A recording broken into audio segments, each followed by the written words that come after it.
Let's just start with the Capital Markets Authority given the green light for British American Insurance and TransCentury to list on the bourse. Can you give us more insight into those two companies?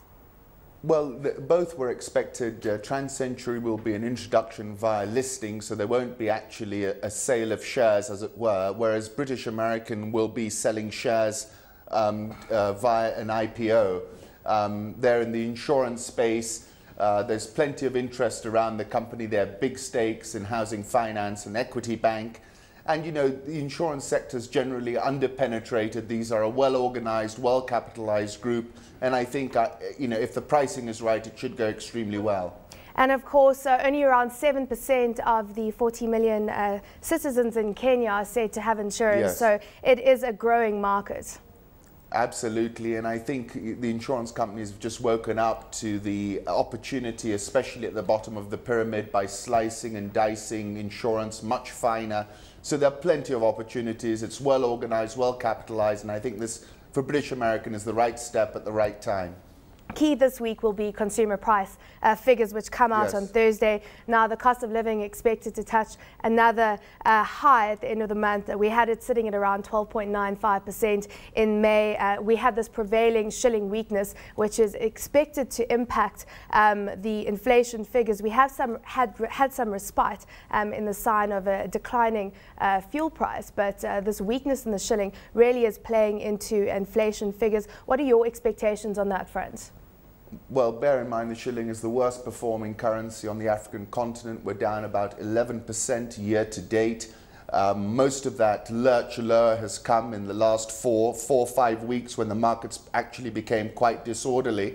So I think any respite from the falling price of fuel will be offset by the weaker shilling and the importation of inflation from that situation. So for now, I don't see much respite. In fact, I see CPI ticking higher, probably a cycle high of around 20 to 22%, unfortunately. Do you have any forecasts for CPI for the year end? Well, I think we're going to see an average through the year of between 14 to 15%. I still think we're in an uptrend. We haven't yet seen the peak. A lot will depend on the rains. We had a deluge of rain over the weekend, but we need considerably more to bring some relief to the food price, which continues to go up, and I don't see any respite there. So I'm looking for an average through the year of between 14 to 15% on the CPI number. And those rains also hitting tea counters or tea production rather, which has fallen for the year. Let's just take a look at commercial borrowing from the central bank. We had banks borrowing around 127.9 billion shillings, around $1.4 billion last week from the central bank's overnight window. That's dramatically up from the previous week of around 56.4 billion shillings. What's driving the banks to turn to the central bank over and above the money markets? This is really the key data to look at when it comes to the endemic shilling weakness we've seen recently. The discount window historically had an average of between 4 to 8 billion shillings made available, and all of a sudden it spiked in this extraordinary parabolic fashion. It was something like 57 billion a week ago. It's now over 120 billion. And I think essentially the central bank has flooded the local market with cheap shillings, and that's the main reason why we've seen such a sell-off in the shilling. It's been a one-way ticket, and traders have just been facing a wall of shilling liquidity. So I think that's what the reaction is.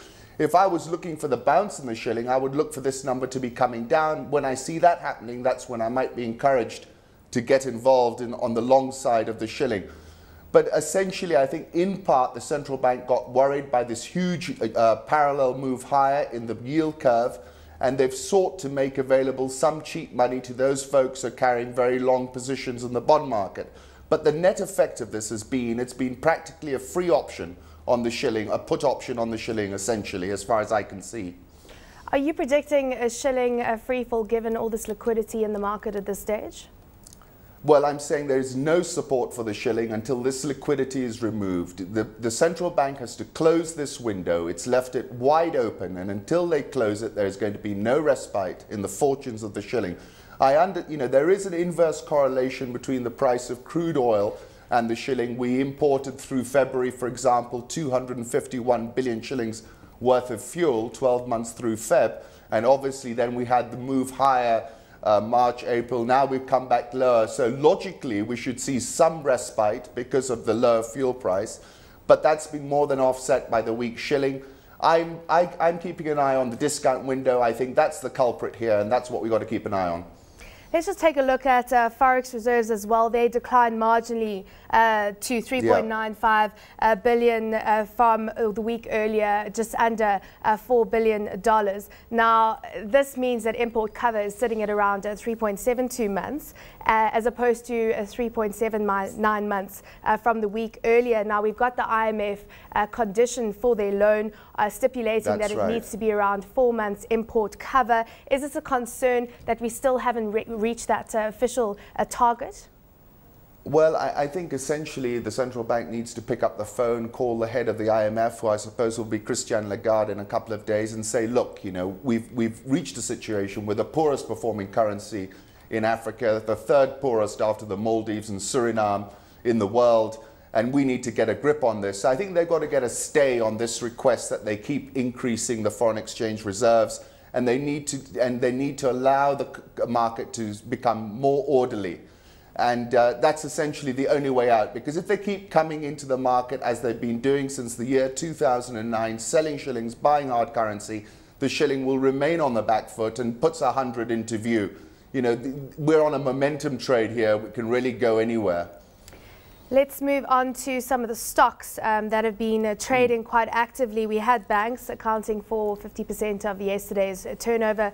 End of the half year for the banks this week. BBK came under some selling pressure yesterday, but overall there has been a lot of trade around these banks. What is your anticipation for the banks' full half year results?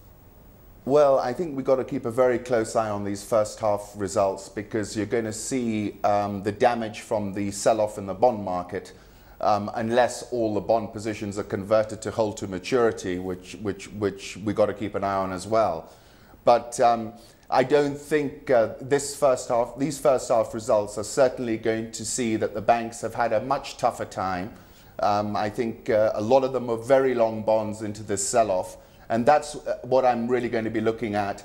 I think the underlying organic growth remains robust. I'm positive about that. But this first half, this set of results, you've got to keep a very close eye on what's gone on in the bond market. And we have those bonds trading at multi-year highs. That's right. Do you have any expectations for yields this week? Well, I have a very clear expectation. I think the central bank should be putting up overnight money from overnight to 1 month money till they find the pain threshold. And I think they'd get a rally going in the longer end, and they'd get some curve inversion. I think part of the endemic weakness in the bond market is exactly because the central bank has been so slow in inflicting pain at the very short end. And until they do that, I don't see a big rally happening. I think you know, everyone's looking over their shoulder at the CPI number.